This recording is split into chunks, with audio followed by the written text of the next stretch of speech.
सहनावतु सहनौ भुनक्तु सह वीर्यङ्करवावहै तेजस्विनावधीतमस्तु मा विद्विषावहै। ॐ शान्ति शान्ति शान्ति। हरिः ॐ श्रीगुरुभ्यो नमः। हरिः ॐ।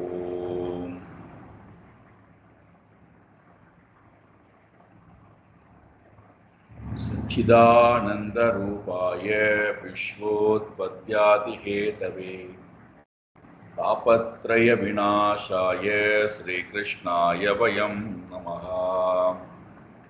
जन्माद्यस्य यतोऽन्वयात् इतरतश्चार्तेष्वभिज्ञस्वराट् तेने ब्रह्महृदाय आदिकवये मुह्यन्ति यत्सूरये तेजो वारिमृदां यथा विनिमयो यत्र त्रिसर्गो मृषा धाम्ना स्वेन सदा निरस्तकुहकं सत्यं परं धीमहि। धर्मप्रोञ्झितकैतवोऽत्र परमो निर्मत्सराणां सतां वेद्यं वास्तवमत्र वस्तु शिवदं तापत्रयोन्मूलनं श्रीमद्भागवते महामुनिकृते किं वा परैरीश्वरः सद्यो हृद्यवरुध्यतेऽत्र कृतिभिः शुश्रूषुभिस्तत्क्षणात् निगमकल्पतरोर्गलितं फलं शुकमुखादमृतद्रवसंयुतं पिबत भागवतं रसमालयं मुहुरहो रसिका भुवि भावुकाः नारायणं नमस्कृत्य नरं चैव नरोत्तमं देवीं सरस्वतीं व्यासं ततो जयमुदीरये। देवीं सरस्वतीं व्यासं ततो जयमुदीरये।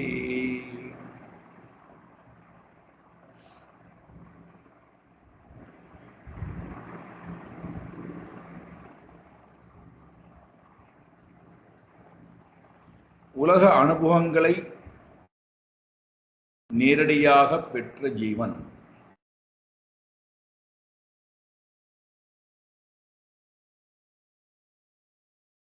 அந்த அனுபவத்திடத்திலிருந்து வைராகியத்தை பெறுகிறது.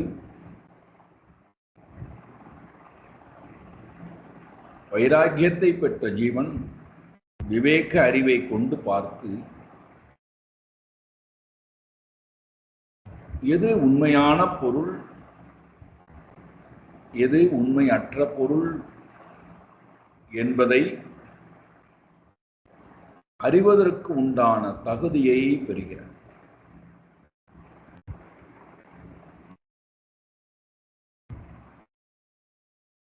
அவ்வாறு பகுத்தறியக்கூடிய விவேக ஞானத்தை பெற்றதற்கு பிறகு அந்த ஜீவன்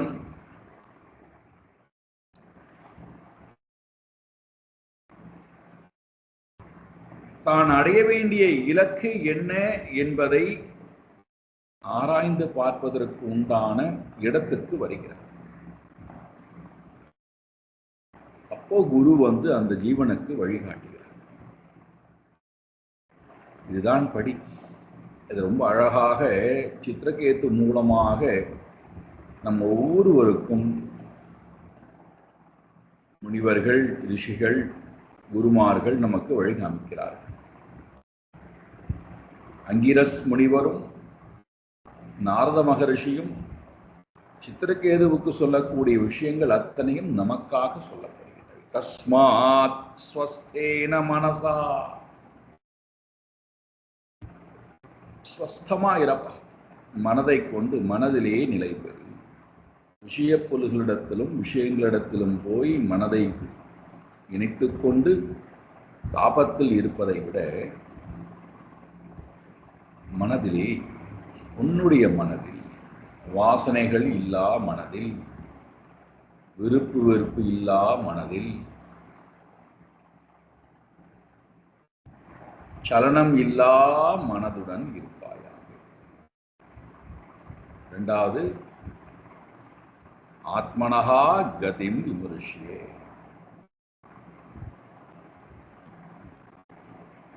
எது நான், எது நான் அல்ல.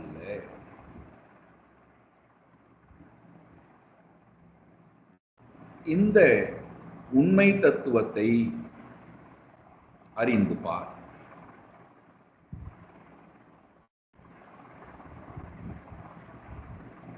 எது நான் அல்லவோ அதை தியஜ, தூக்கி எறி. மனதால், அறிவை கொண்டு எது வேறுபாடு உடையதாக உன்னுடைய அறிவு சொல்லுகிறதோ, உனக்கு அந்நியமானதாக எது எதெல்லாம் இருக்கிறதோ, துவைத்தே துருவஹா, வேற்றுமைக்கு வேதத்திற்கு காரணமாக இருக்கின்ற பொருள்களை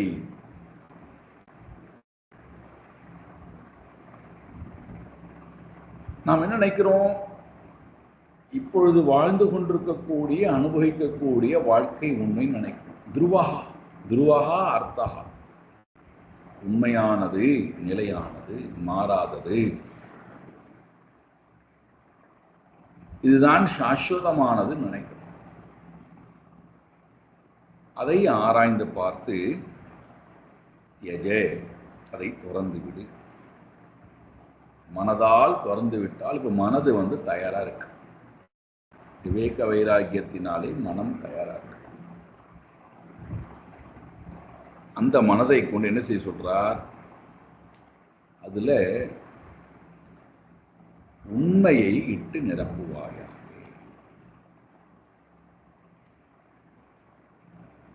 அதையும் இங்க இரண்டு பேரும் சொல்கிறார்கள்.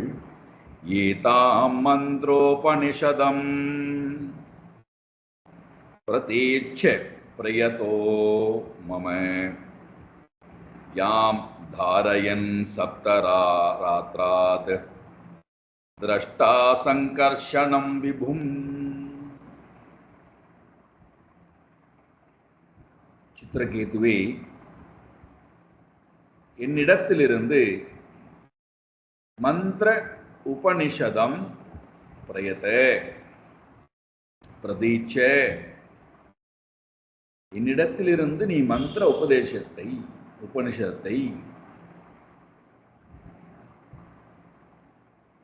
பெற்றுக்கொள்வாயாக. அந்த மந்திரத்தை என்ன செய்யணுமாம்? தாரயன், நன்றாக மனதிலே தாரினம் செய்து கொண்டு, பிடித்து கொண்டு, அந்த மந்திரத்தை சப்தராத்ரான், 7 தினங்கள், 7 இரவுகள், சப்தராத்ரான் 7 தினங்கள்,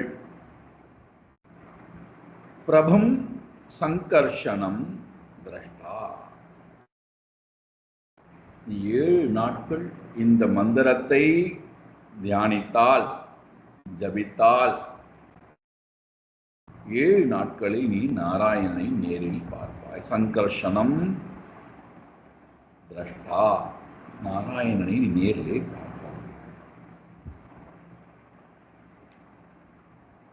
எந்த ஒரு மந்திரத்தை தேவர்களும் ரிஷிகளும் முனிவர்களும் சித்த புருஷர்களும் சொல்லி உண்மையை கண்டார்களோ, அந்த மந்திரத்தை உனக்கு நான் உபதேசமாக கொடுக்கிறேன், பெற்றுக்கொள் என்று இந்த 2 பேரும் சொல்கிறார்கள்.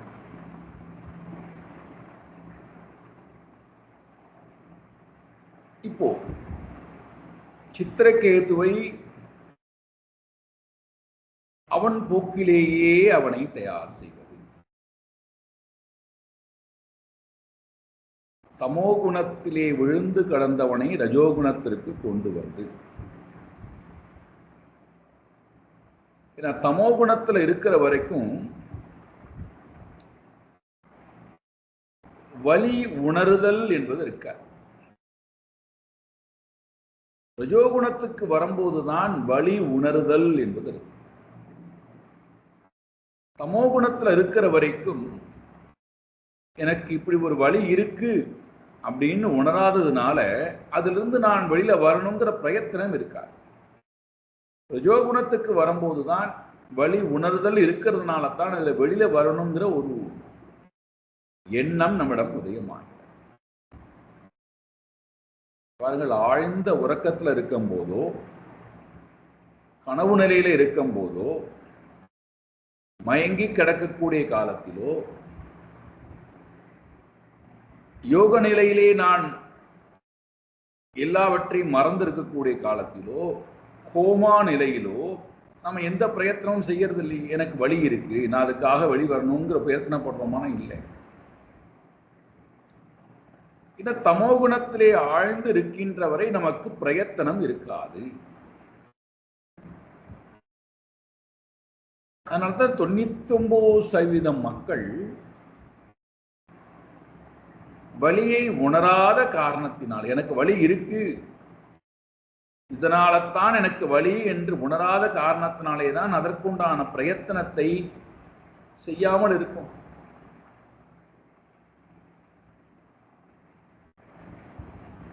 அப்போ வலி உணர்தல் என்பதை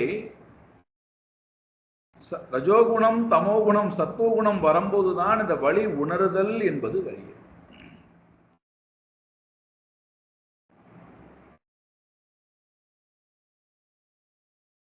இந்த வலி உணர்தல் என்பது இருந்தால் மட்டும் போராது, அதிலிருந்து வெளியில வர வேண்டும்ங்கிற அந்த எண்ணத்தை கொண்டு வருவதும் ரொம்ப ரொம்ப முக்கியமானது. அதற்குண்டான பிரயத்தனத்தை செய்வதும் ரொம்ப முக்கியமானது.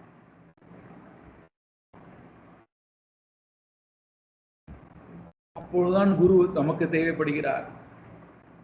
வலி இருக்கிறது, நான் வலியை உணர்கிறேன், ஆனால் அதை நான் விட்டு வெளியே வருவதற்குண்டான எந்த மார்க்கத்தையும் பின்பற்ற மாட்டேன். அப்பொழுது அவர்களுக்கும் பிரயோஜனப்பட, அப்பொழுதும் குருவினுடைய உபதேசம் சாஸ்திரம் அவர்களுக்கு தேவைப்படும்.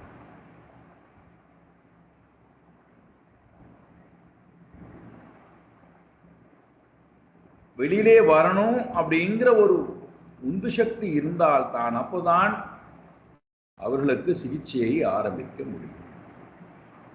அதன் மருத்துவர் கூட பாருங்கள், வியாதின்னு அவர்கிட்ட போனதுக்கு பிறகு அவர் நமக்கு எல்லா சிகிச்சையும் எடுத்ததுக்கு பிறகு, உங்களுக்கு இந்த வியாதி இருக்கு, அதற்கு இந்த மருத்துவம் இருக்கிறது, இந்த மருத்துவத்தை நீங்கள் பின்பற்றினால் நிச்சயமாக உங்களுடைய வியாதி குணமாகிவிடும் அப்படின்னு நிறுத்திடுவார். நீங்கள் இந்த சிகிச்சை எடுத்துக்கொள்ளப் போகிறீர்களா, உங்களுக்கு இந்த சிகிச்சை வேணுமாலாம் கேட்க மாட்டேன். நாம தான் சொல்லணும், எனக்கு இந்த சிகிச்சை வேணும், நீங்கள் செய்யலாம் என்று. நம்முடைய விருப்பத்துக்கு விட்டுறார். நாம ஒருவேளை சரியில்லை, எனக்கு வேண்டாம், நான் இந்த வியாதியோட வாழ்ந்து விட்டு போயிருந்தால் அவர் ஒன்றும் பண்ணுவது கிடையாது. அதே போல சாஸ்திரமும் குருவும் நமக்கு எப்போ தேவைப்படுகிறது, எப்பொழுது அவர்களுடைய மருந்து நமக்கு வேலை செய்யும் என்றால், நான் என்னை மாற்றிக்கொள்வதற்கு தயாராக இருந்தால், இந்த வலியிலிருந்தும் வேதனையிலிருந்தும் தாபத்திலிருந்தும் விடுவித்துக் கொள்ள வேண்டும் என்கின்ற விருப்பம் இருந்தால், அதற்குண்டான முயற்சியை செய்வதற்கு தயாராக இருந்தால், அப்போ முதல் உபாயம் என்ன? அப்பேற்பட்டவர்களுக்கு நேரடியாக உபதேசம் கொடுக்க முடியாது. ஏன்னா நேரடியாக உபதேசத்தை பெறணும் அப்படின்னா அவன் சத்துவ குணத்துக்கு வந்திருக்கணும். அவன் சத்துவ குணத்துக்கு இன்னும் வரல. அப்போ அவனுக்கு என்ன தேவைப்படுகிறது? அவனே பிரத்யட்சமாக அனுபவித்து அந்த அனுபவத்திலிருந்து அவனுக்கு ஒரு பாடம் கிடைக்கும். அதன் பிறகுதான் அவனுடைய மனம் இதுல ஒன்றுமே இல்லை, இதெல்லாம் சலனமானது, மித்தியாவானது, இவைகளால் நம்முடைய மனதில் இருக்கக்கூடிய தாபத்தை போக்க முடியாது. அப்ப இந்த உபாயங்கள் எதுவும் என்னுடைய மனம் தாபத்திற்கு சாதனமாக இருக்காது, இல்லை, ஆகினாலே இவைகள் எனக்கு வேண்டாம். இது முதல் படி. இது சொன்னால் மட்டும் இந்த ரஜோகுண பிரதானி இன்னும் வைராக்கியம் வராமல், வைராக்கியம் வருவதற்கு உண்டான முயற்சியில இருக்கக்கூடிய ஜீவன் இதை சொன்னால் மட்டும், இந்த அனுபவத்தை பெற்றால் மட்டும் இவன் உடனடியாக ஆன்ம சாதனத்தை நோக்கி திரும்பி விடுவானா என்றால் பெரும் கேள்விக்குறி. அப்போ இவனுக்கு முழுமையான வைராக்கியம் வரணும், அதி தீவிர வைராக்கியம் வரணும். இப்போ வைராக்கியம் எப்படி இருக்குடான்னா மந்த வைராக்கியமா இருக்கு. அதிமந்தத்திலிருந்து மந்தத்துக்கு வந்திருக்கான். இப்ப மந்த வைராகியா இருக்கக்கூடியவன் வைராகியாக ஆகணும். அந்த வைராக்கியம் தீவிர வைராக்கியமா மாறும். மூன்றாவது படிக்கு அவன் போகணும்னா அவன் எதன்பால் ராகம் வைத்திருக்கிறானோ, எதிடத்திலே தன்னை இழந்திருக்கிறானோ அந்த பொருளே அவன் அடிக்கணும். அந்த பொருளே அவனுக்கு வைராக்கியத்தை கொடுப்பதற்குண்டான செயலில் இறங்கணும். அப்பொழுதுதான் இவனுக்கு அதி தீவிர வைராக்கியம் வரும்.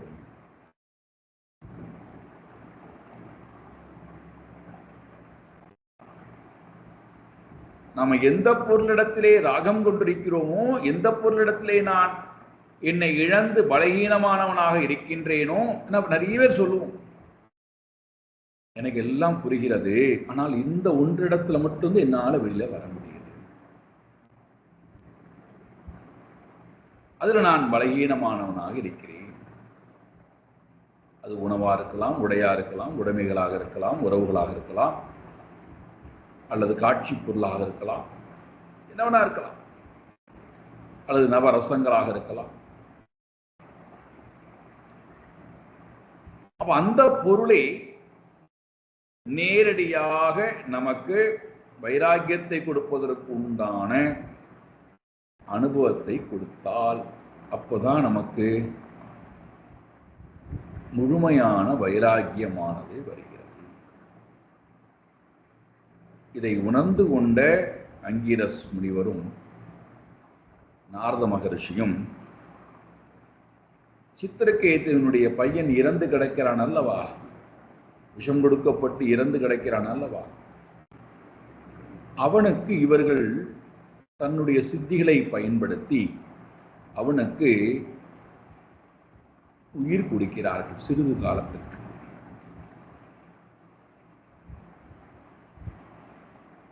எதற்காக? இந்த சித்திரகேதுவுக்கு தீவிர வைராக்கியம் வர வேண்டும் என்பதற்காக. அப்ப என்ன பண்றார் நாரத மகரிஷி? தன்னுடைய சித்திகளை பயன்படுத்தி அவனுடைய சூக்ஷ்ம சரீரத்துக்குள்ளே அவர் போகிறார். போய் சொல்றார், அப்பா உன்னுடைய அப்பாவையும் அம்மாவையும் பார், உன்னை குறித்து இறந்து கிடக்கக்கூடிய இந்த ஸ்தூல சரீரத்திடத்திலே சூக்ஷ்ம சரீரத்துக்குள்ள போய் இந்த சூக்ஷ்ம சரீரத்திடத்திலே பேசுகிறார். இறந்து கிடக்கக்கூடிய உன்னுடைய நீ இறந்து கிடைக்கிறாய் நினைத்துக் கொண்டிருக்கிறார்களே உன்னுடைய தாய் தகப்பன், உன்னுடைய உறவினர்கள் உனக்காக அழுது கொண்டிருக்கிறார்களே, அவர்களை பார்.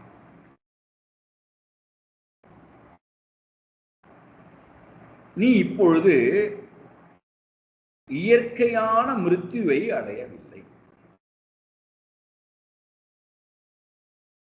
உன்னுடைய மிருத்யு, உன்னுடைய மரணம் என்பது மற்றவர்களால் உனக்கு ஏற்படுத்தப்பட்டது.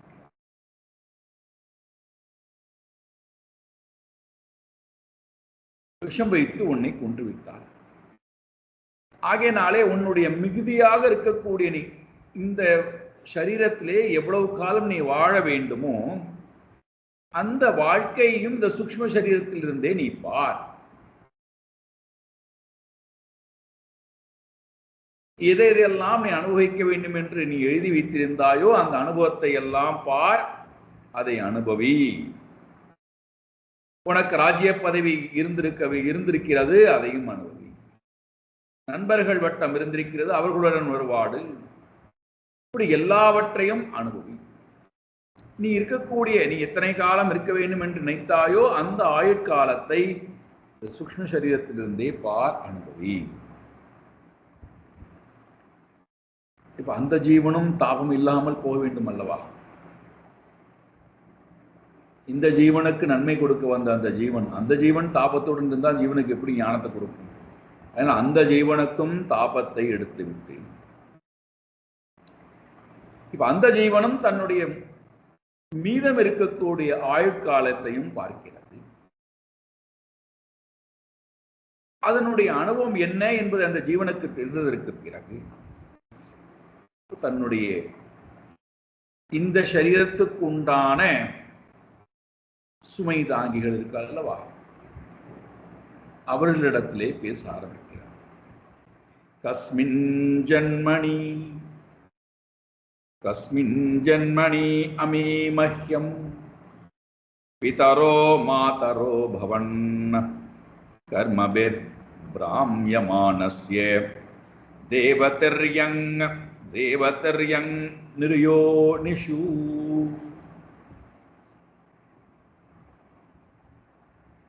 ஒவ்வொருவருக்கும் ஒரு பாத்திரம், அந்த பாத்திரத்துக்குள்ளே இருக்கக்கூடிய சூக்ஷ்ம சரீரம், பிறகு வாசனாரூபமாக இருக்கக்கூடிய சரீரம், காரண சரீரம், அதை அபிமானித்திருக்கக்கூடிய அகங்காரம், இது எல்லாம் ஒரு பேக்கேஜ்.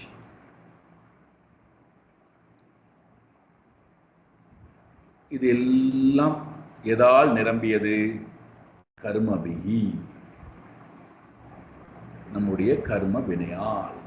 சுக்ருதம் துஷ்கிருதம், நல்ல கர்மங்கள், நல்லது அல்லாத கர்மங்கள், இந்த இரண்டினுடைய தொகுப்புத்தான் இப்போ நாம் வைத்துக் கொண்டிருக்கக்கூடிய இந்த சரீரம். இந்த சரீரம் மட்டும்தான் இவ்வாறு இருக்கா அப்படின்னா, தேவதா சரீரம், தேவதைகளுடைய சரீரமும் இங்கிருந்துதான் எடுக்கப்படுகிறார். மனித சரீரத்திலிருந்துதான் தெய்வ சரீரம் எடுக்கப்படுகிறது. மனித சரீரத்திலிருந்துதான் மிருகா, மிருகத்தினுடைய சரீரமும் இங்கிருந்துதான் எடுக்கப்படுகிறது. திரியங் என்றால் விலங்குகள். அப்போ இந்த மூன்றுமே தேவதா, திரியங், மனுஷா, இந்த மூன்று சரீரமும் புண்ணியம் 100% இருந்தால் தேவ சரீரம், பாபம் 100% இருந்தால் திரியங் என்று சொல்லக்கூடிய மிருக சரீரம். புண்ணியமும் பாபமும் பாதி இருந்தால் மிஸ்ர சரீரம் அல்லது மனுஷ்ய சரீரம் அல்லது மர்த்தியா, இந்த லோகம் மனுஷ்ய லோகம். இந்த வாழ்க்கை முறை நமக்கு கிடைத்ததற்கு காரணமே கர்மபிகி.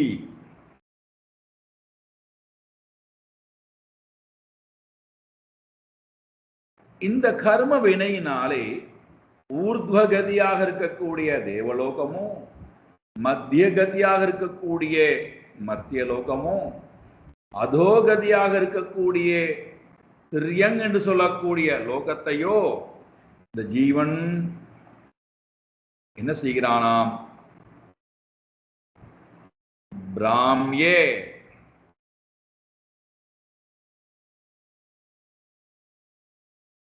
சுற்றி வருகிறோம். பிராமியமானஸ்யே, சுற்றி சுழன்று கொண்டு மேல்லோகம், கீழோகம், நடுலோகம், மேல்லோகம், கீழோகம், நடுலோகம், திரும்ப இதில்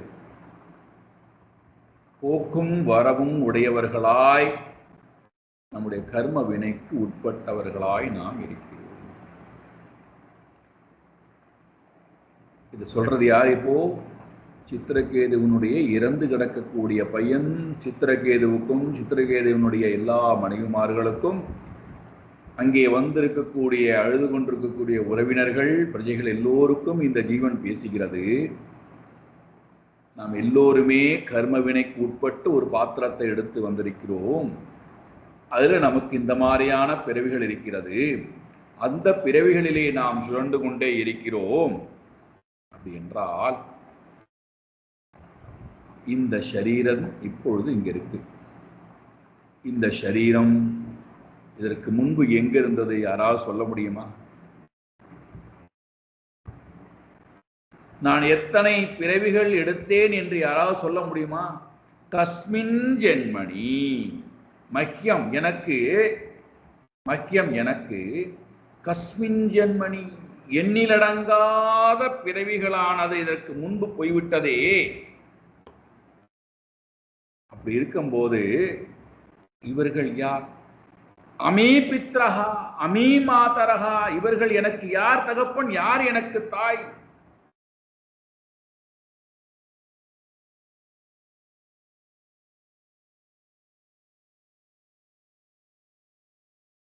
என்ன என்ன அழகான, எவ்வளவு ஆழமான சிந்திக்கக்கூடிய ஞானத்தை சாஸ்திரம் கொடுக்கிறது. யார் யாருக்கு தகப்பன், யார் யாருக்கு புத்திரன், யார் யாருக்கு மாதா, யார் யாருக்கு குழந்தை? இந்த பிறவிலே இவர்கள் எனக்கு தாய் தகப்பன் என்றால் இவர்கள் எல்லா பிறவிலும் எனக்கு தாய் தகப்பனாக இருந்தார்களா? எல்லா பிறவிலும் எனக்கு இவர்கள் தாய் தகப்பனாக இருக்க தயாரா இருப்பார்களா?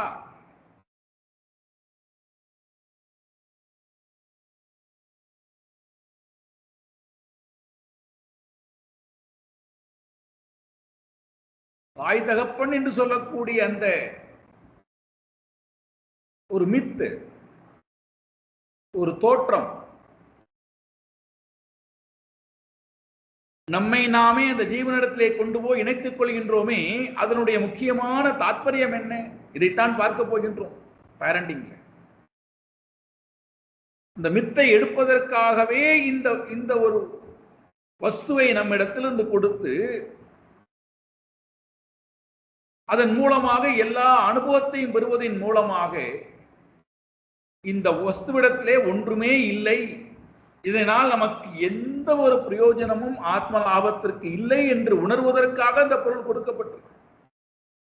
மயங்கி கிடப்பதற்காகவோ, கர்வப்படுவதற்காகவோ, சோகப்படுவதற்காகவோ, பந்தப்படுவதற்காகவோ, மீண்டும் மீண்டும் கர்ம வினையை சேர்த்துக் கொள்வதற்காகவோ அல்ல.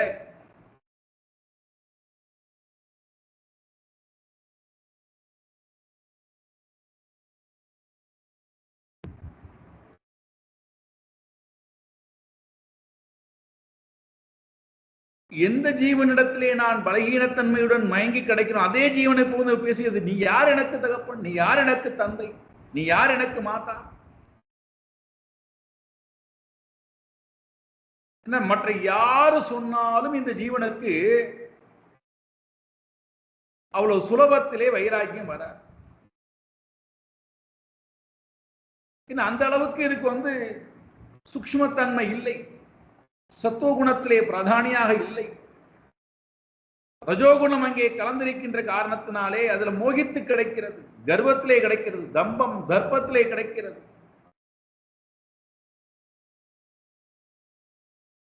தம்பமும் தர்ப்பமும் போணும் அப்படின்னா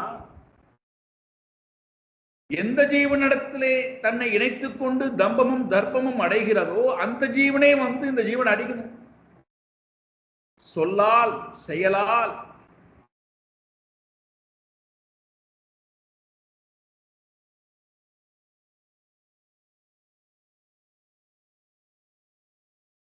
பெரிய காருண்யம் இறைவனுக்கு பாருங்க.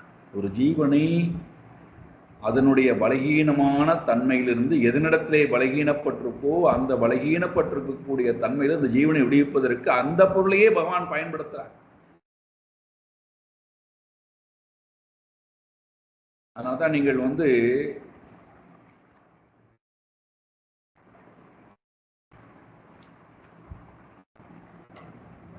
மருத்துவத்துறைக்கு படிக்க போனீர்கள் என்றால்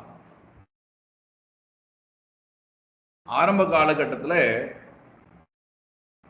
நமக்கு எதுல பலகீனமான தன்மை இருக்கோ அதுல கொண்டு போய் நிப்பாட்டுவார்கள் நம்மை. உதாரணத்துக்கு இரத்தத்தை பார்த்தால் எனக்கு தலை சுற்றல் வரும், மயக்கம் வரும், வாந்தி வரும், உடலெல்லாம் நடுங்கும் என்றால் அந்த இரத்தத்தை அதிகமாக பார்க்க சொல்லுது. இப்ப இரத்தம் காரணம் அல்ல இந்த ஜீவனுக்கு இந்த மாதிரியான உடம்புல ஏற்படக்கூடிய மாற்றங்களுக்கு, குறைபாட்டுக்கு இரத்தம் காரணம் அல்ல, என்ன அலைகள் காரணம். அதே ஜீவன்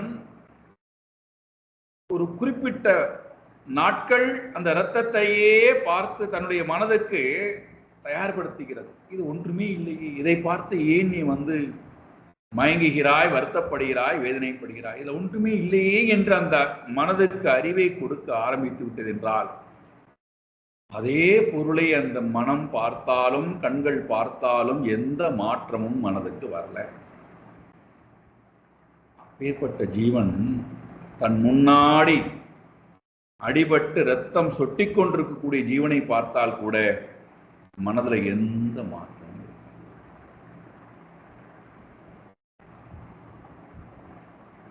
அப்போ முன்னாடி இருந்த அந்த தாக்கம் இப்ப எங்கே போனது?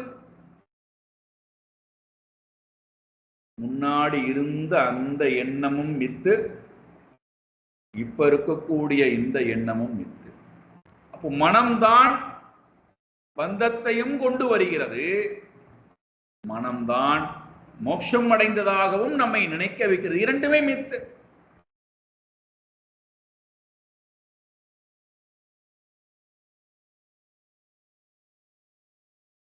இந்த அறிவு நமக்கு வர வேண்டுமானால் யார் யாருக்கு புத்திரன்,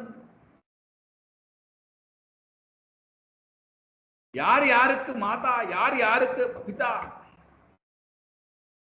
இந்த பிரிவிலே இவர்கள் எனக்கு பிதா மாதா என்றால் இவர்கள் எல்லா பிரிவிலும் எனக்கு பிதா மாதாவாக இருந்தார்களா? அபிமானம் கொள்வதற்கு, அகங்காரம் கொள்வதற்கு, கர்வப்படுவதற்கு, பந்தப்படுவதற்கு, என்னை தன்னுடைய கட்டுப்பாட்டிலே வைத்திருப்பதற்கு இவர்களுக்கு என்ன அதிகாரம் இருக்கிறது? என்ன அருகதை இருக்கிறது இவர்களுக்கு?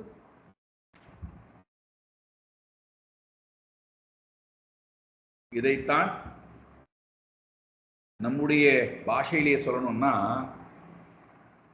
பசங்கெல்லாம் கேட்பார்கள், என்னை ஏன் பெற்றாய்? நீ யார் எனக்கு அம்மா, நீ யார் எனக்கு அப்பா? இந்த சொற்கள் நம்மை உயர்த்துவதற்காக, நம்மை இந்த பலகீனமான தன்மையிலிருந்து வெளியே கொண்டு வருவதற்காக, எப்பொழுதுமே மாறாது இருக்கக்கூடிய இறைவனை பலத்துடன் பிடித்துக் கொள்வதற்காக இந்த மருத்துவம் நமக்கு தேவைப்படுகிறது. We deserve it.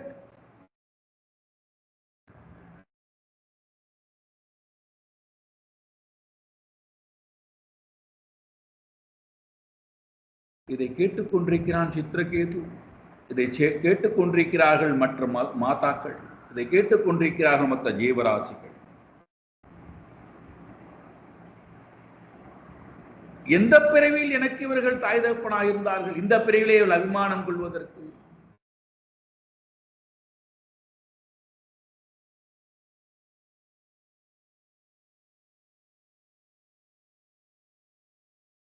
அபிமானம் கொள்ள வேண்டும் என்று சொன்னால், உரிமை கொண்டாட வேண்டும் என்று சொன்னால்,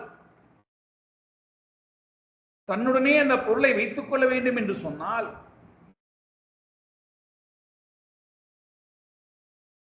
நான் அந்த பொருளை படைத்திருக்க வேண்டும்.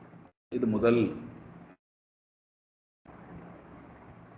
அப்பொழுது நான் உரிமை கொண்டாடலாம். என்னால் படைக்கப்பட்டது, எனக்கு சொந்தமான பொருள்.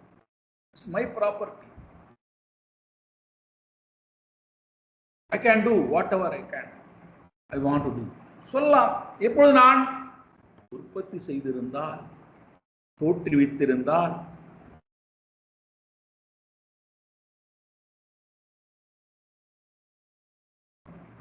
என்னால் தோற்றுவிக்கப்பட்டவை அல்லவே.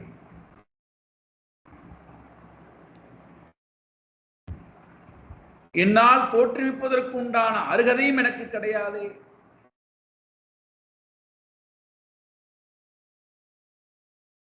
ஒரு பொருள் தோன்றுவதற்கு முன்பும் இல்லை, ஒரு பொருள் இந்த உலகத்தை விட்டு போனது பிறகும் இல்லை. நடுவில் இருக்கக்கூடிய காலத்திலே ஒரு பொருள் இருக்கின்றது என்றால் அதையும் சேர்த்து வைத்தது நாம் அல்லவே.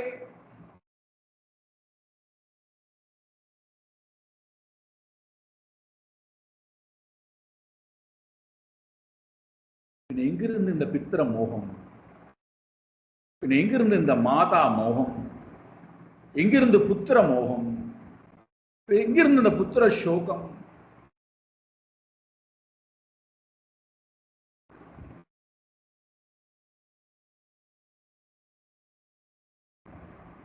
இதை மோகித்து கிடக்கக்கூடிய பொருளே நேரடியாக வந்து ஜீவனிடத்திலே பேசுகிறார். அப்பொழுதுதான் இந்த ஜீவனுக்கு பூர்ண வைராக்கியம் வரும் என்பதற்காக நாரத மகரிஷியே இதை செய்கிறார்.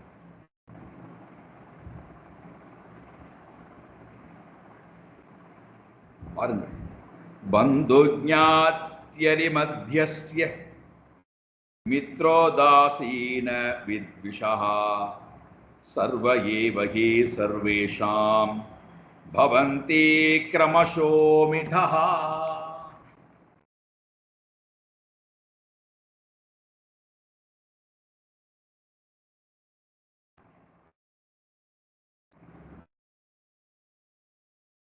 உலகத்திடத்தினுடைய அந்த இயக்கம் அல்லது உலகத்தினுடைய அந்த படைப்பினுடைய தர்மம் என்னவென்றால், ஒருவருக்கு ஒருவர் சர்வஏவ சர்வேஷாம் மிதா, ஒருவருக்கு ஒருவர் மாயின் காரணத்தினாலே. தாய் தந்தையை யார் என்று கேட்டதற்கு பிறகு மற்ற உறவுகள் எல்லாம் எங்கிருந்து வந்தது? தாய் தந்தை உறவே மித்து என்று சொன்னார். மற்ற உறவுகளை என்னன்னு சொல்லுவது? ஆனால் இந்த உலகத்துல பார்த்தால் உறவை வைத்துக் கொண்டு பரஸ்பரம் ஒருவருக்கு ஒருவர் பந்து, நாங்கள்லாம் பந்துக்கள். சுமை தூக்கினவனே இங்கே உறவு இல்லை என்று சொன்னால் யார் யாருக்கு பந்து?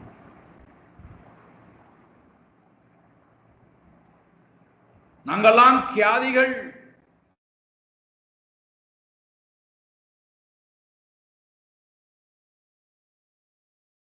கூட பிறந்தவர்கள் நாங்கள் எல்லாம்.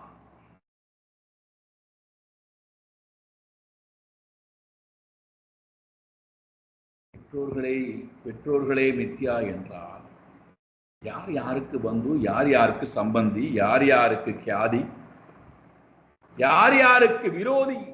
அரிஹி மித்ரஹா, யார் யாருக்கு நண்பன், யார் யாருக்கு எதிரி?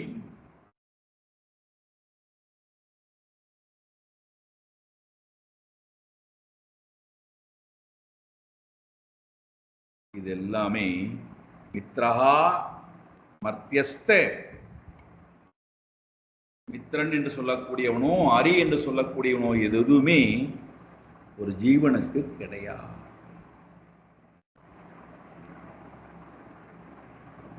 பின்ன இது எல்லாம் எதை நிமித்தமாக கொண்டு வருகிறது? நண்பன், எதிரி, கியாதி, பந்து, சம்பந்தி, இதெல்லாம் எதை அடிப்படையாக கொண்டு வருகின்றதான்? வித்விஷா.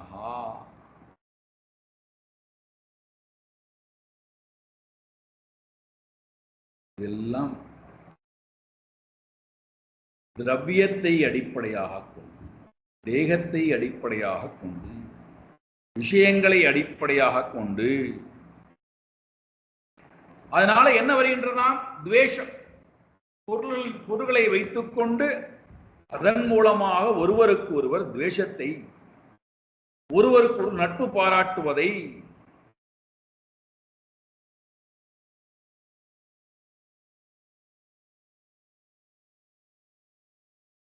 ஒருவருக்கு ஒருவர் சிநேகம் பாராட்டிக் கொள்கிறார்கள், ஒருவருக்கு ஒருவர் உதாசீனகாபவம், ஒருவரை ஒருவர் கண்டு கொள்ளாமலேயே உதாசீனமாக இருக்கக்கூடிய காட்சி. இதெல்லாம் திரவிய நிமித்தமாக, ஷரீர நிமித்தமாக வரக்கூடிய தோஷமே தவிர உண்மைத்தன்மையிலிருந்து பார்த்தால் யார் யாருக்கு தகப்பன், யார் யாருக்கு தந்தை, யார் யாருக்கு மாதா. எவ்வளவு அழகான ஒரு உதாரணத்தை இந்த குழந்தை தன்னுடைய மோகத்தில் கிடக்கக்கூடிய, நீதான் என்னுடைய குழந்தை என்று சொல்லி பிதற்றிக் கொண்டிருக்கக்கூடிய சித்திரகேதுவிடத்திலே பேசுகிறான்.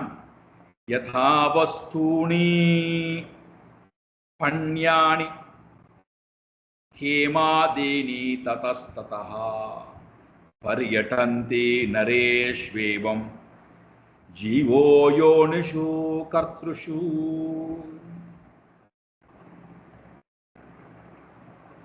ஒரு அழகான உதாரணம். விலை மதிப்பிட முடியாத ஒரு பொருள், நாம ரொம்ப மதிக்க தகுந்த ஒரு பொருள், நம்ம உயிரை விட அதிகமா மதிக்கிறோம். எதிரானா தங்கத்தை. ஹேம ஆதீனி வஸ்தூனி, ஹேம ஆதீனின்னு போட்டாங்க. வைரம், வைடூரியம், தங்கம், இவர்கள் எல்லாவற்றையும் நம்ம உயிரை விட அதிகமா மதிக்கிறோம். ஆனா இதனுடைய தர்மம் என்ன? இந்த நாம் எதை மதிக்கிறோமோ இதனுடைய தர்மம் என்னது? பண்யாணி. இதனுடைய தர்மம் ஒருவர் கொடுக்க ஒருவர் வாங்க, ஒருவர் வாங்க ஒருவர் கொடுக்க. இந்த தர்மம் உடையதுதான் இந்த தங்கத்தினுடையது. இந்த தங்கத்தை போல இருக்கக்கூடிய இதெல்லாம் மதிக்கிறோமோ அந்த வஸ்துக்கள் எல்லாமே, அத்தனையுமே, இவ்வளவு சாமான்கள் அத்தனையுமே பண்யாணி.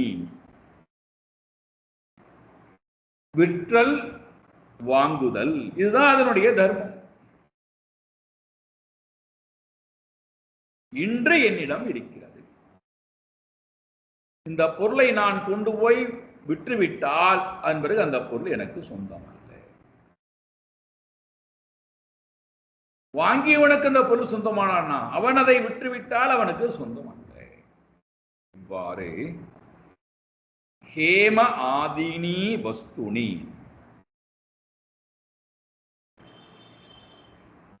விற்றல் வாங்கல் என்று சொல்லக்கூடிய தர்மம் உடைய இந்த தங்கத்தை போல நரேஷு மனிதர்களிடத்திலே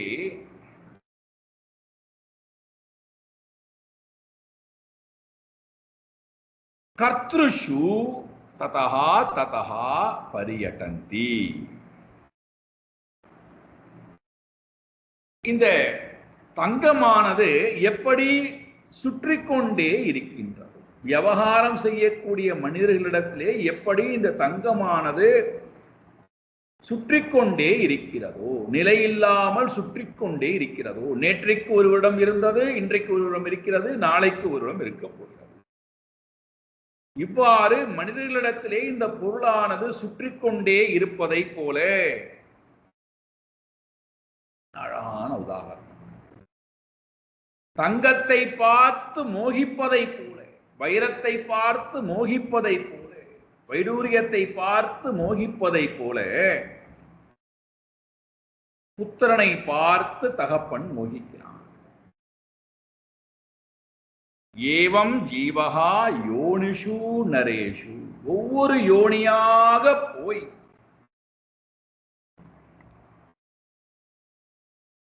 ஒவ்வொரு சரீரத்தையாக தேர்ந்தெடுத்து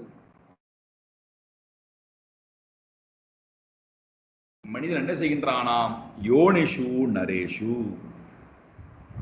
தந்தையாக இருக்கக்கூடிய மனிதனிடத்திலே திரும்ப திரும்ப திரும்ப சுற்றி கொண்டே வருகிறான்.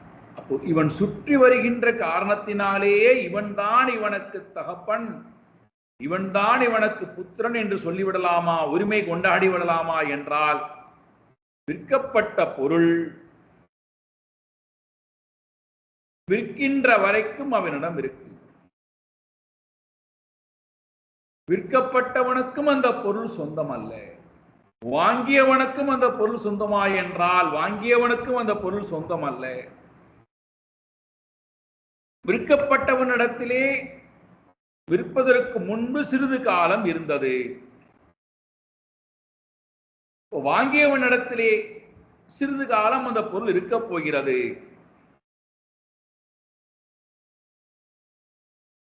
இப்ப விற்ற காலத்திற்கும் வாங்கிய காலத்திற்கும் இடைப்பட்ட காலத்திலே அந்த பொருள் யாரிடத்திலே இருந்து இது என்னுடையது என்று அபிமானிக்கின்றானோ அவனிடத்திலும் அந்த பொருள் இருக்கும் போது அது தங்கமாகத்தான் இருக்கிறது. இவனிடத்திலே வந்ததற்காக அது வைரம் வைடூரியமாக மாறவில்லை. முக்கியமான விஷயம். நான் பெரிய ஞானி இடத்திலே வந்துவிட்டேன், நான் அஞ்ஞானி இடத்திலே இருக்கிறேன், நான் யோகி இடத்திலே இருக்கிறேன், நான் ரோகி இடத்திலே இருக்கிறேன், நான் ஒரு திருடனிடத்திலே இருக்கிறேன், நான் ஒரு ராஜாவிடத்திலே இருக்கிறேன், ஆகையினாலே நான் மாறப்போகிறேன் அல்லது நான் அழியப் போகிறேன் என்று அந்த பொருள் எவ்வகையிலும் மாறுவது. அந்த பொருள் அந்த பொருளாதாரம் அதனுடைய தர்மத்திற்கு ஏற்ப அது இருக்கிறது. அதே போல ஒவ்வொரு சரீரத்தையாக தேடி ஜீவன் போகிறது. தன்னுடைய வாசனைக்கு ஏற்ப போகிறது. தன்னுடைய வாசனை மாற்றத்திற்காக போகிறது. யாருக்காகவும் அந்த ஜீவன் தன்னை மாற்றிக் கொள்வது.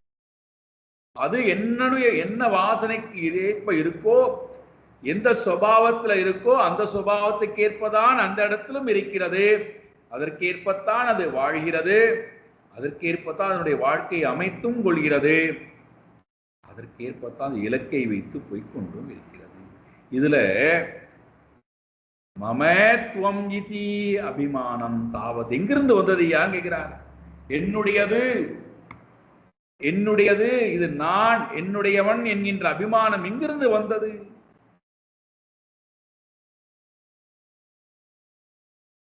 ஆனால் இப்ப நாம் என்ன பார்க்கிறோம்? இவன் என்னுடையவன், இவள் என்னுடையவள், இவர்களெல்லாம் எனக்கு பந்துக்கள், இவரெல்லாம் எனக்கு எதிரிகள் என்று ஒரு சிறிது காலம் இருக்கக்கூடிய பொருளிடத்திலே அபிமானம் கொண்டு மோகவயப்படுகின்றோமே. எவ்வளவு பெரிய ஒரு மித்யா.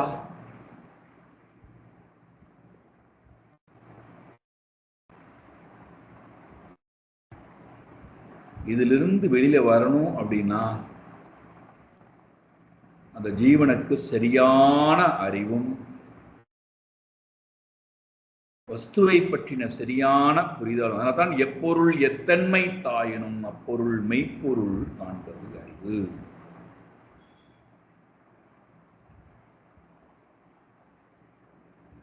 இது அந்த பையன் மறுபடியும் சொல்றான் பாருங்க, தன்னுடைய தகப்பனுக்கு வைராக்கியம் வர வேண்டும் என்பதற்காக. ஏவம் யோனி கதோ ஜீவஹ ச நித்யோ நிரஹங்கிருதஹ யாவத் யத்ரோபலப்யேத தாவத் ஸ்வத்வம் ஹி தஸ்ய தத். எப்படி ஒரு தங்கமானது ஒருவனிடத்திலே சேர்வதனாலே அவன் அதிலே சம்பந்தம் வைத்துக் கொள்கின்றானோ, அதில் அபிமானம் கொள்கின்றானோ, அதுல மோகித்து போகிறானோ, அதனால் உனக்கு தம்பம், தர்ப்பம், கர்வம், அபிமானம் எல்லாம் வருகிறது. அதே போல ஏவம் யோனிகதா அபி சஜீவஹா. யோனிகதா ஒரு யோனியிலே போய் ஒரு தகப்பன் கர்ப்பத்துக்குள்ளே, தாயினுடைய கர்ப்பத்துக்குள்ளே போய் தஞ்சம் அடைந்து அந்த சம்பந்தத்தினாலே இந்த ஜீவனானவன் வெளியிலே வருகிறான். மீண்டும் வேறொரு சரீரத்தை, அது தேவதா சரீரமாக இருந்தாலும் சரி, திரியங் என்று சொல்லக்கூடிய மிருக சரீரமாக இருந்தாலும் சரி, விதமான சரீரம். ஆனால் இவனுடைய உண்மையான ஸ்வரூபம் என்ன? சஹா ஜீவஹா நித்யா. இந்த ஜீவனுடைய உண்மையான ஸ்வரூபம். இந்த தகப்பனுக்கு சொல்றான், நீ யாரை குறித்து மோகிக்கிறாயோ அந்த பொருள் நித்யா, அது பிறப்பற்றது. நீ பிறப்பை அதற்கு கொடுக்கவில்லை, உன்னால் கொடுக்கவும் முடியாது. காரணம் அது நித்யா, பிறப்பற்றது. பிறப்பில்லாத ஒரு பொருளை குறித்து ஏன் அழுகிறாய்? இதைத்தானே கீதையிலும் பகவான் சொல்றார் அர்ஜுனன்ட்ட. அஜஹா நித்யஹா சாஸ்வதஹா புராணஹா ந ஹன்யதே ஹன்யமானே ஷரீரே. இந்த பையன் தன் தகப்பனிடத்திலே சொல்லுகிறான், நீ யாரை குறித்து இப்பொழுது அழுது கொண்டிருக்கிறாயோ அந்த ஜீவனாக இருக்கக்கூடிய உன்னுடைய புத்திரன் நினைக்கின்றாயே, அவனுக்கு என்ன கிடையாதுடானா, பிறப்பு என்பது கிடையாது, இறப்பும் கிடையாது. அப்படின்னு அவன் யாரு? சஹா ஜீவஹா நித்யஹா.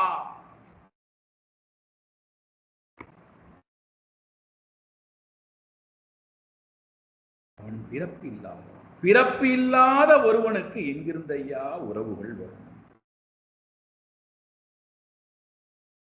நீ என்னை உன்னுடைய புத்திரன் என்று சொல்லுகிறாயே, நிரகங்கிருத்தா, அகங்காரமே இல்லாத ஆத்மாவுக்கு அகங்காரத்தினுடைய வெளிப்பாடு தானே இவையெல்லாம். நான் இவன் என்னுடைய பையன், நான் இவள் என்னுடைய புத்திரி, நான் இவள் என்னுடைய பாரியா, நான் என்னுடைய வீடு. அகங்காரமே இல்லாத ஆத்மா, பிறப்பே இல்லாத ஒன்றுக்கு எங்கிருந்து அகங்காரம் வர முடியும்? அகங்காரம் இல்லாத ஒன்றுக்கு இவன் புத்திரன், இவன் பிதா, இவன் மாதா என்ற அபிமானம் எங்கிருந்து வர முடியும்?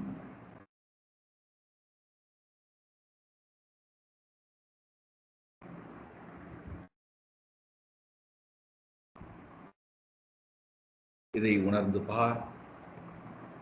சஜீவஹா நித்யஹா சஜீவஹா நிரகங்கிருதஹா. இது பிறப்பில்லாதது, இதற்கு அகங்காரம் இல்லாத காரணத்தினாலே புத்திரன் பிதா மாதாங்கிற அபிமானம் என்பது இல்லை.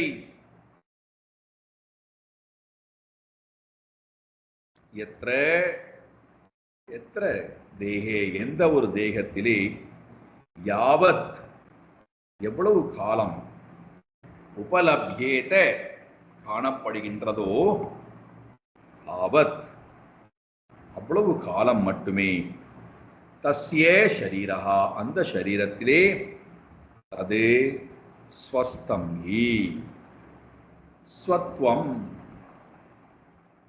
அந்த உடம்பிலே ஸ்வத்வம், இது என்னுடையது என்கின்ற அபிமானமானது ஒருவனுக்கு இருக்கிறது.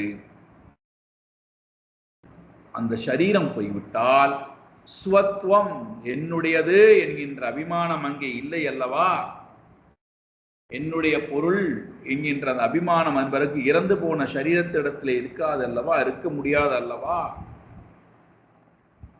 அப்படி இருக்கும்போது நீ யாரை குறித்து இப்போது அழுது கொண்டிருக்கிறாய்? எதற்காக நீ அழுகிறாய்? நீ அழக்கூடிய பொருள் உண்மையிலேயே அழுவதற்கு அருகதை அற்றது என்று கீதையினுடைய அர்ஜுனனுக்கு கொடுத்த 2ஆம் அத்தியாயத்தினுடைய உபதேசத்தை தன்னுடைய தகப்பனுக்கு இந்த பையன் கொடுக்கிறான். ஏஷ நித்யோ வ்யயஹா சூக்ஷ்ம ஏஷ சர்வாஸ்ரய ஸ்வத்ருக்கு ஆத்ம மாயா குணைர் விஸ்வம் ஆத்மானம் சிருஜதி பிரபு.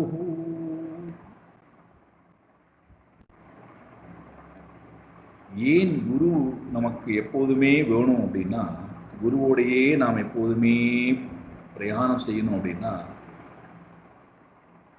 இந்த 6ஐயும் நம்மள்கிட்ட எப்போதுமே வரவிடாமல் பார்த்துக்கிறார். தம்பம், தர்ப்பம், அபிமானம், குரோதம், பாருஷ்வம், அஜ்ஞானம், இந்த 6ஐயும் வரவிடாம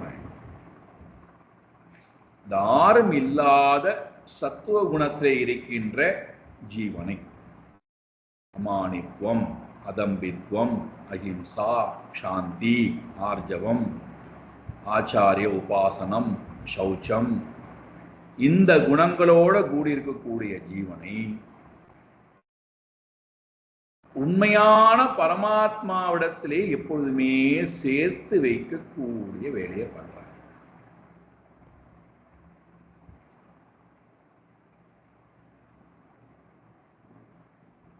எவ்வளவு பெரிய காருண்யம் பாருங்கள். இந்த மனதனுடைய இயல்பு ஏதாவது ஒன்று பிடிச்சுக்கும், அதை சார்ந்துதான் அது வாழும். அப்ப இந்த மனதுக்கு வாசனையை கொடுத்து விட்டால் வாசனாரூபமாக உலகத்தை பிடிச்சுக்க. அப்ப இந்த மனதை என்ன பண்றது? வாசனைகளை நீக்கி அந்த மனதுக்கு உண்மையான தத்துவத்தை மனதுக்கு காட்டிக்கொண்டே இருக்கணும், காட்டிக்கொண்டே இருக்கணும். இந்த பையன் அதைத்தான் தன்னுடைய தகப்பனுக்கு செய்கிறான். ஏஷகா ஜீவகா, இந்த ஜீவன் உண்மையிலேயே பிறப்பு உடையவனா? பிறந்திருக்கிறேனா? நான் பிறந்திருக்கிறேனா? நான் பிறந்திருந்தால் நீ அழலாம், எனக்கு நீ பிறப்பை கொடுத்திருந்தால் நீ அழலாம், உனக்கு உரிமை இருக்கிறது.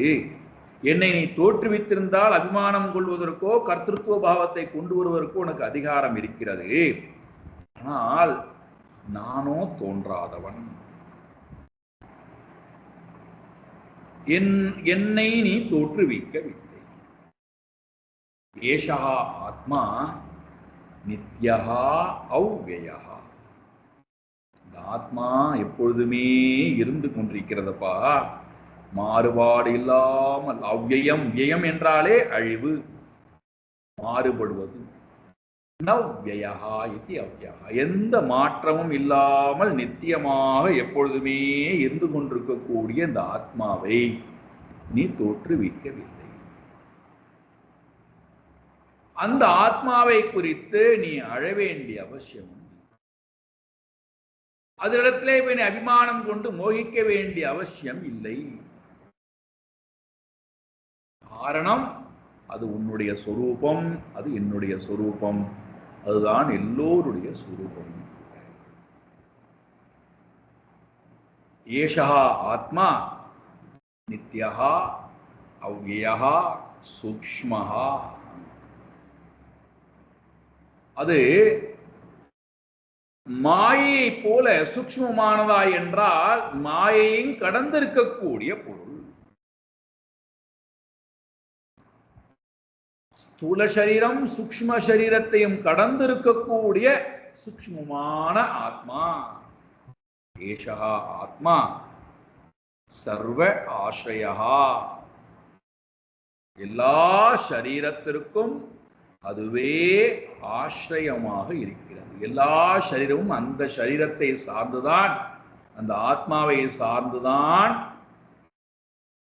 எல்லா சரீரங்களும் இருக்கிறது. ஏஷா ஆத்மா நித்யா அவ்யயா சூக்ஷ்மஹா சர்வ ஆශ්‍රயா. அஞ்சாவது ஸ்வதிக் திருக். இந்த ஆத்மா திருக்கு என்றால் அனைத்தையும் ஒளிர வைத்துக் கொண்டு அனைத்தையும் பார்ப்பவராய் இந்த ஆத்மாவானவர் இருக்கிறார். பார்ப்பவர் ஒரு காலத்திலும் பார்க்கப்படுகின்ற பொருளாக மாறுவது இல்லை. இப்பேற்பட்ட ஆத்மாவிடத்திலே எங்கிருந்துப்பா உனக்கு சோகம், எங்கிருந்து உனக்கு மோகம்? இந்த ஜீவன் இன்னும் நிறைய பேசுகிற தன் தகப்பனிடத்திலே சாயங்காலம் எடுத்துக்கொள்வோம். ஓம் பூர்ணமதః பூர்ணமிதம் பூர்ணாத் பூர்ணமுதச்யதே பூர்ணஸ்ய பூர்ணமாதாய பூர்ணமேவாவசிஷ்யதே. ஓம் சாந்தி சாந்தி சாந்தி. ஹரி ஓம் ஸ்ரீ குருப்யோ நமः. ஹரி ஓம்.